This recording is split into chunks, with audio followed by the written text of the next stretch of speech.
Hello and welcome to another episode of the Duct Tape Marketing Podcast. This is John Jantsch. My guest today is Scott Young.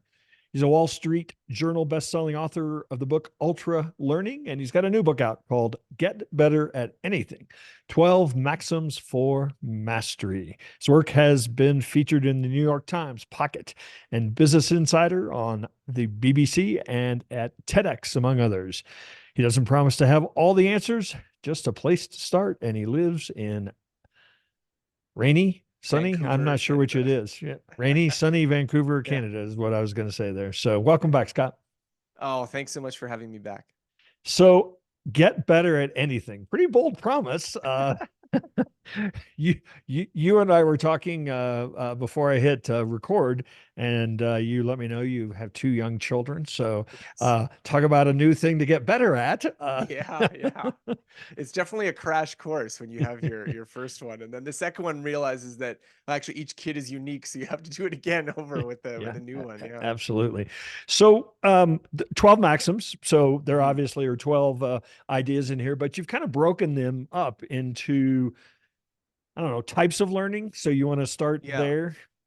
Well, yeah. So, I mean, the idea of the book was to try to find what are the fundamental principles for getting better, for improvement, for skill acquisition that we've learned from cognitive science. And so I broke it into three parts, and I think you need all three to really get better. The first is C, which is learning from other people. And one of the things that came up repeatedly in the research is that the easier time we have learning from others, the faster we'll make progress. And often when we get stuck, it's because something in our environment is making it harder for us to learn from the people who are the best. The second factor is do, which is obviously Yes. practice is super important for learning, but not just every kind of practice works equally well. So again, there's also this sort of myth that if you just do something enough, you'll become really great at it. But the research actually shows that often we stall, often we don't make progress. And so figuring out what kind of practice matters. And then finally, feedback, which is, obviously important. You need to get this corrective information from the environment about how to adjust what you're doing. And so the entire book is a deep dive into the many ways that this goes right and wrong and how you can engineer those in your own efforts at getting better at things. So talk a little bit about your research methodology. I mean, this is one Yeah. of those, if you're going to teach somebody how to get better at stuff, you're going to do a lot of experimenting yourself. I'm Mhm. guessing you're going to talk to a lot of people. How do you Yeah. break yours down? Well, I mean, I kind of have a weird background. So, as we talked about in my previous book, Ultra Learning, which when we had the interview probably about 5 years ago, my starting point for a lot of this interest in learning was taking on sort of these aggressive, what I called ultra learning projects. So, learning MIT's computer science curriculum, learning multiple languages, portrait drawing, quantum mechanics, a bunch of skills. And that was the starting point. But I think once you learn a lot of things, you get very interested in like how does it actually work? What are the mechanisms? What are the principles? And so for this book, I wanted to do a much deeper dive in the science of learning. And that's a bit of a daunting process because it's not just like there's one book you can read and it'll tell you everything. I mean, learning spans uh, cognitive psychology, neuroscience, anthropology. It spans practical and theoretical. You've got people working on artificial intelligence models, and then you've got like the embodied wisdom of teachers who have taught for decades. And so the research project was sprawling, and I read hundreds of books, Yeah. probably about 700 papers. And so this book I try to do is to try to distill what are the broad patterns, what are the things that are not like, here's a quirky study, but here's a broad truth that applies to many different fields, many different ways of getting better at things. So this sounds like a canned question, but I think based on the research way you did it, were there any like giant surprises, like you were blown away by something that you learned? Oh, I mean, yeah, writing this book was also like an attempt to me to write down the things that surprised me. So, I mean, Yeah. one of the things that surprised me right off the bat was John Sweller's work that I talk about in it's the second chapter of the book. And this research, he found that through these careful experiments, that you can get people to solve problems and they don't learn how to solve the problem, which sounds like almost like a contradiction in terms. Like, how do you solve a problem without learning how you solve it? You drink a But the lot, idea, drink a lot of beer, yeah. maybe, or I don't know. No, I mean these are people who they find some method to solve it, but then if you ask them, well, what is the method that you're using to Yeah. solve it? Yeah. They can't articulate it, they can't remember it, and Okay. that has big Yeah. implications for applying that method to new ones. And so I think that was one of the things that really surprised me. I also found Dean Simonton's work on basically creative success being very closely coupled to creative quantity, or the amount that you actually produce and publish, to also be interesting and full of like fascinating implications that don't get mentioned that often as well. So, I mean, the book is just full of my own surprises and my own things that I thought were worth sharing. I've never been a big video game person. I just, Sure. Yeah. frankly, I just feel like it's not a very good use of my time. Yes. Especially if you read these studies that people are playing Fortnite for like 9 hours a day or something like that. But Yeah. the one game that I Yeah. kind of got attached to was Tetris because Yeah. I just felt like there was something different about it.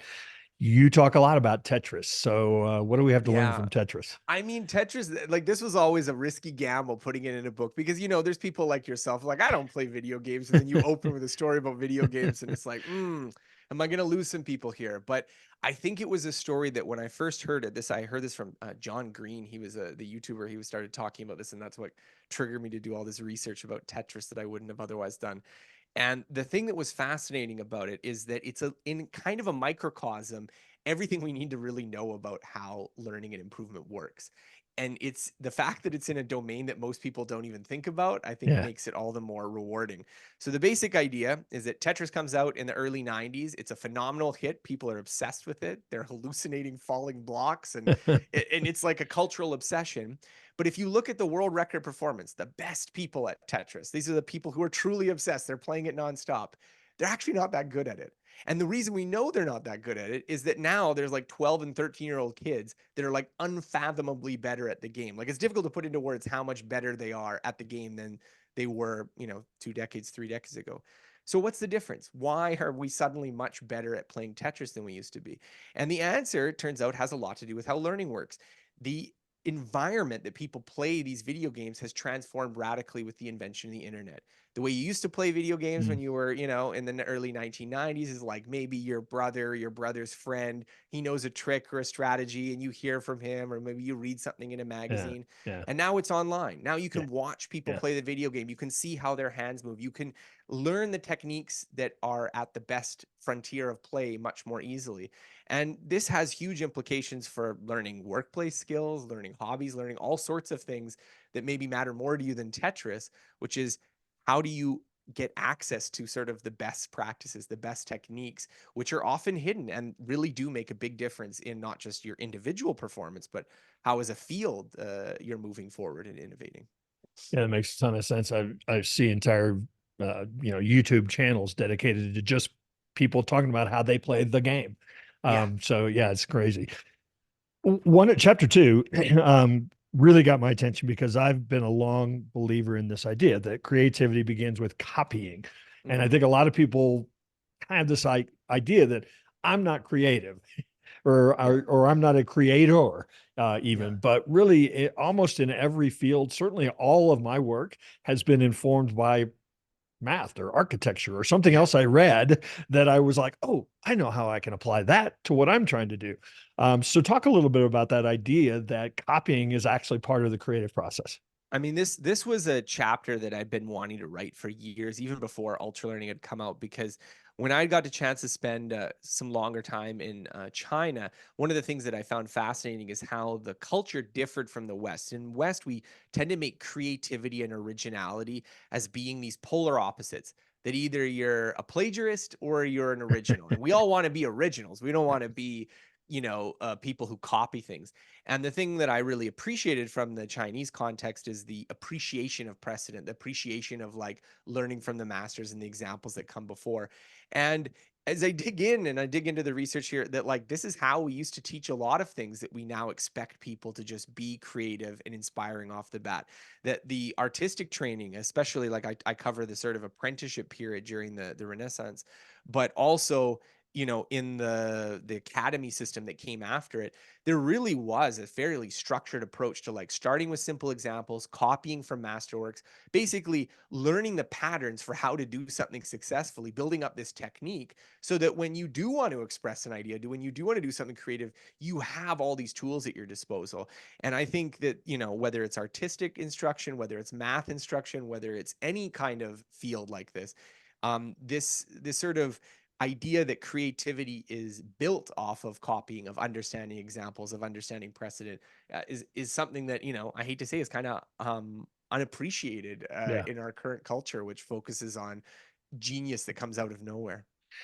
There was a book a few years ago. I had Austin on the show called "Steal Like an Artist." I don't know if you're familiar Yeah, with that book, and the Picasso whole on it. book's Yeah, about that. It's a yeah, small little book about that whole idea, and I think that I think you're absolutely right that people really don't understand that concept. I mean, I remember hearing a musician one time say, we're all using the same 8 notes.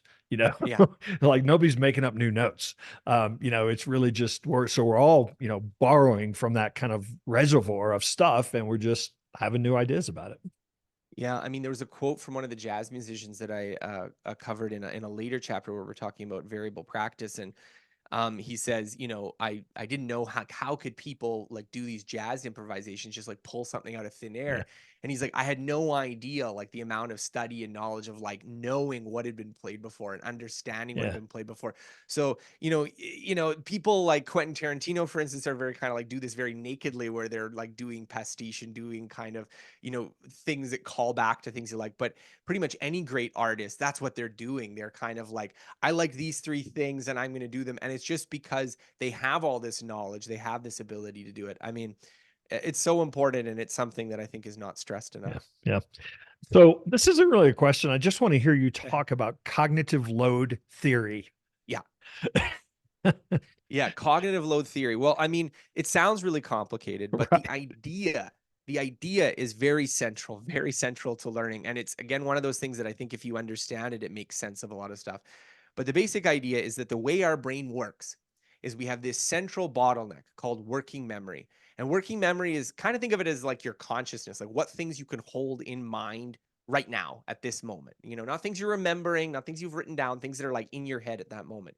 And it's very narrow. You can only hold a very small amount of information at a time. But to learn things, it has to go through that bottleneck. You have to go through that sort Yeah. of narrow window of attention. But there's a little bit of a trick. Once we gain experience in a field, we gain ways to sort of bypass this bottleneck or make it more efficient. So, like the classic example is, if you are learning uh, letters, for instance, like if you give someone a sequence of random letters, people will probably be able to remember like between 5 and 9, and then they're going to have it drop off.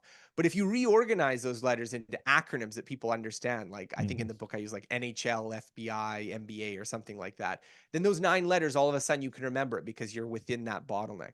And so this idea that as we learn meaningful patterns from a domain, we can handle more information means that so much of getting better is about figuring out not just what is the best method to learn or what's the best technique, but how do you deal with the fact that when you're starting out, you can like deal with a lot less information than you can when you end up. And so this sort of progressive aspect to it of like tuning whatever you're doing to where you're at in terms of your own cognitive load ability, it's huge. It underpins so much of learning. And I think it's again, another underrated factor in improvement.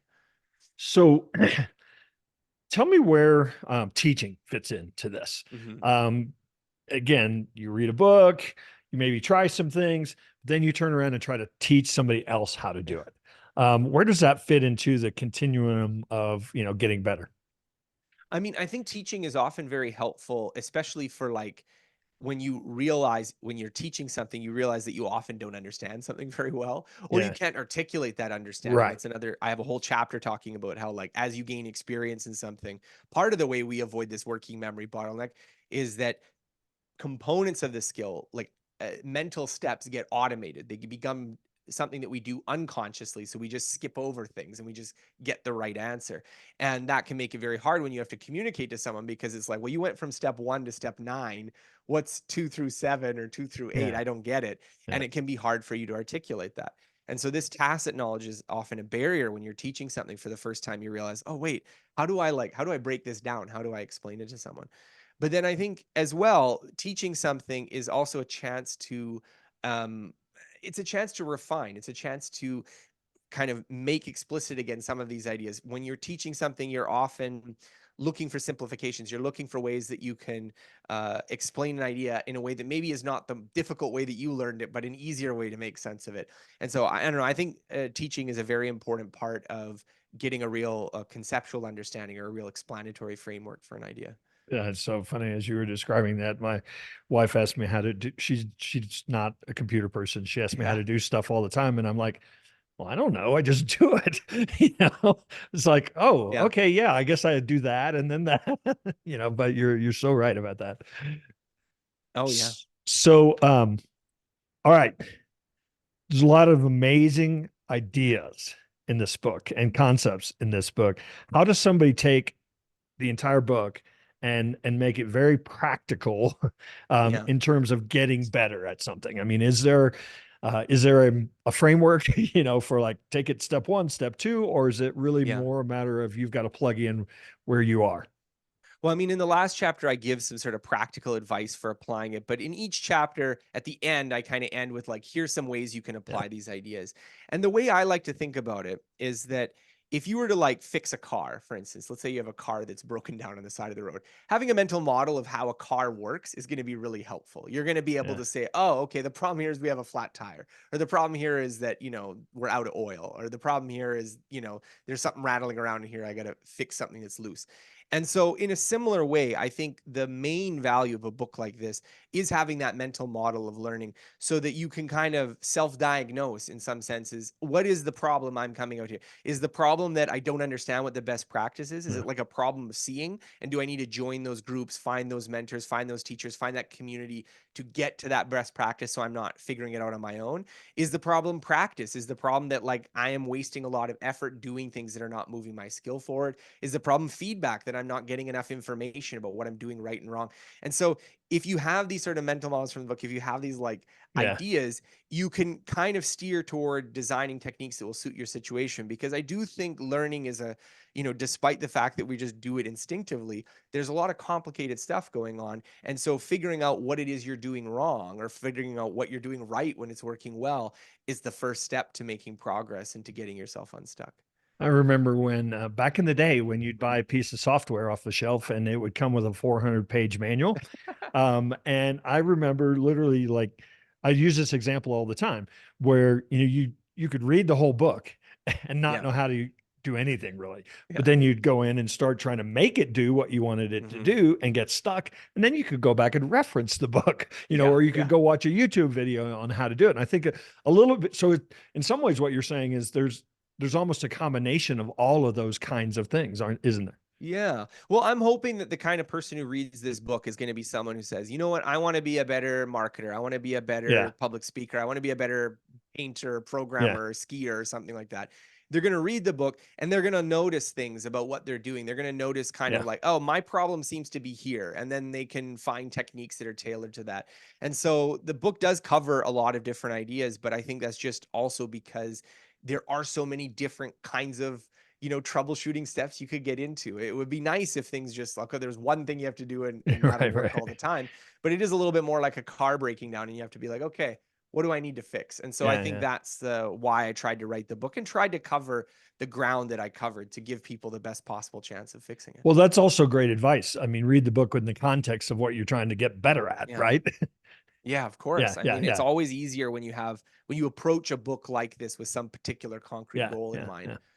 Well, awesome, Scott. It was great catching up with you for a few minutes. Is there some place you'd invite people to connect with you and obviously pick up a copy of Get Better at Anything? Yeah, I mean, everyone can visit my website, scotthyoung.com. I have a podcast, YouTube channel, newsletter there, all free if you are interested in those things. And then, of course, the book is available Amazon, Audible, wherever you get your books, if you're interested in diving deeper into the science of learning. Awesome. Well, next time we talk, I want you to have one of your kids come on and I can ask them if you've gotten better at being a dad. Okay. Well, we'll find out. We'll All find out. right. Awesome. Great seeing you again. Hopefully, we'll run into you one of these days again out there on the road. Thank you so much.